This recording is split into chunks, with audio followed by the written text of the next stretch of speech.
Hey guys, Karlo here and welcome to another edition of our nighttime car photography series. Episode?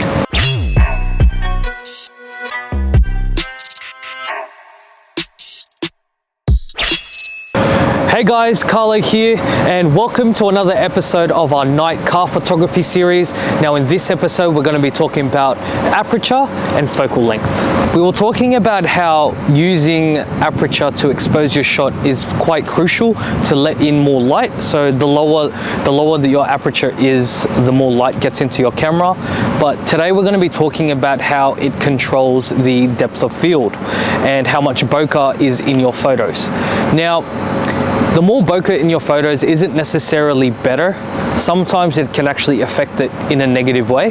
So for example, I'm going to be shooting two photos today with my Sigma 30mm lens, minimum aperture of 1.4. So I'm going to be taking two shots, one at 1.4 aperture and another at 3.5. And you can see the difference here. Now let's talk a little bit more about the difference. Now, as you can see in the 1.4 aperture photo, it actually has a lot less focus on the subject. It's kind of focusing more on the front end of the car, of the Boss's RS3 here, whereas in the 3.5 aperture photo, you can see that more of the car is in focus.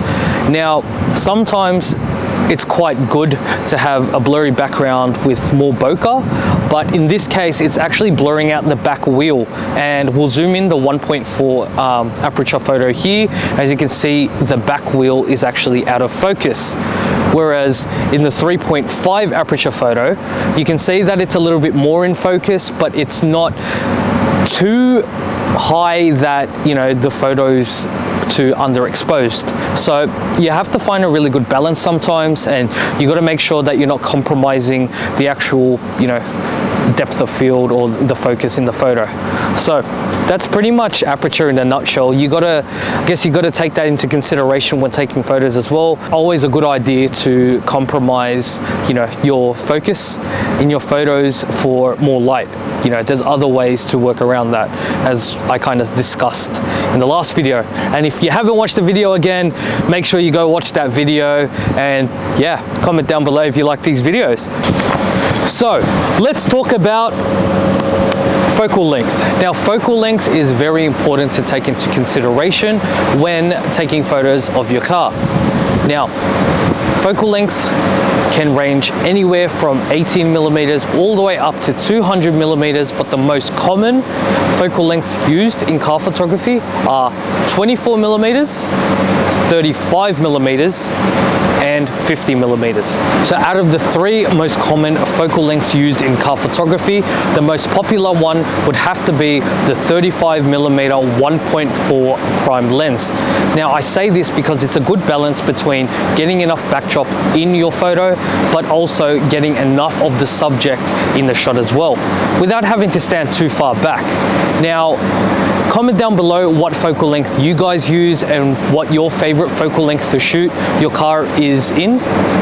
Another focal length that we actually forgot to mention about, it's because we actually forgot to bring the 1.4 85mm prime lens. Thanks, boss.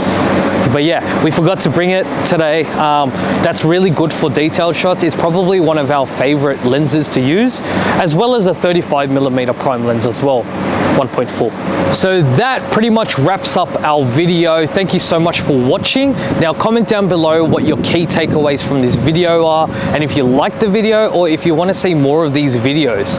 Now don't forget to hit that thumbs up button, subscribe, and hit that little bell icon so you guys get notified every time we put out some more awesome content. We have a lot more content coming out for you guys, a lot more showcasing of some cars, and yeah, I'm very excited. So I'll see you guys in the next one.